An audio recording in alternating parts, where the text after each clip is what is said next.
was when the first biotic unit came into existence, it did not come into existence because God wanted to create that unit.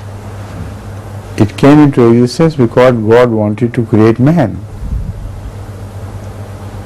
Throughout the evolution, this is the true understanding of evolution. It's a guided evolution.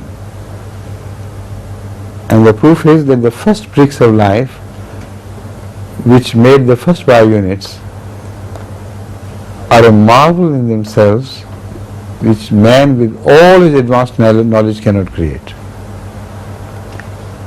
So although many biologists believe that there is no concept of any sudden creation in God, godly creations, we always find evolution and development.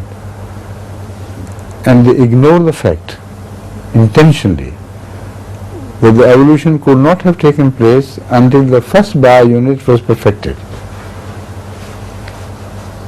And it was perfected in the sense that it had all the characters and genes and chromosomes, etc., the potential for these chromosomes and genes in the first brick of life, DNA, call it DNA or RNA.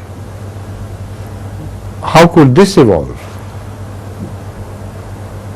They have never offered any explanation of the evolution of the bricks of life. And they cannot.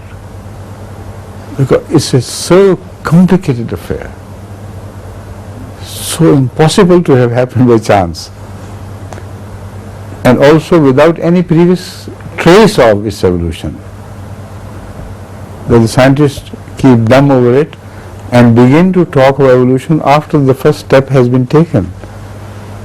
That first step went on and on, being a common factor to life. So all they talk about life is founded on the creation of that first brick of life, for which they have no evolutionary explanation.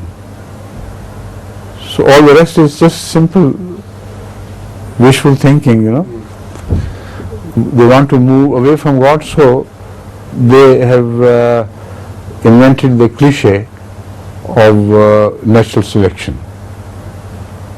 Of course, there are selections on the way, but every selection requires a prior creation.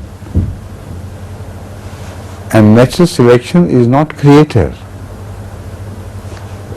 Natural selection cannot enforce anything in the system and the mechanism of production. They are controlled by the genes, by the cellular tissues, which have been created and perfected before natural selection came into being. This is a dilemma which they avoid, of course, but if they delve deep into their own selves, they must admit that there is no way of putting scientific ideas, because the only reason why they do not analyze the situation further is they do not want to admit the existence of God.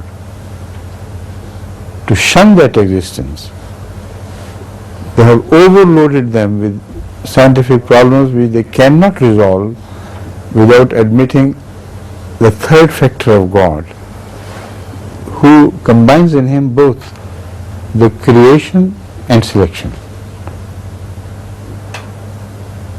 Because unless you create with a design to select the right thing from that creation,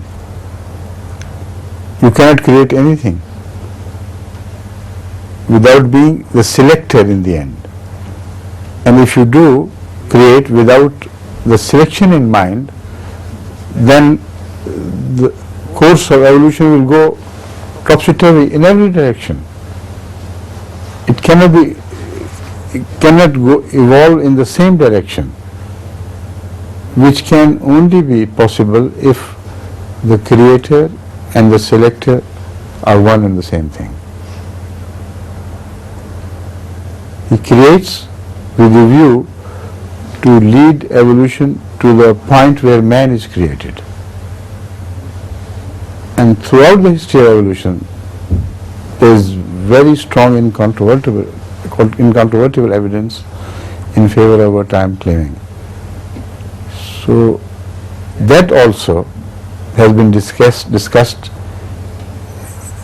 in some places in minutest detail in the book which I just mentioned, The Grace of Allah. And if you are interested, of course you can read that as well, apart from Buddhism.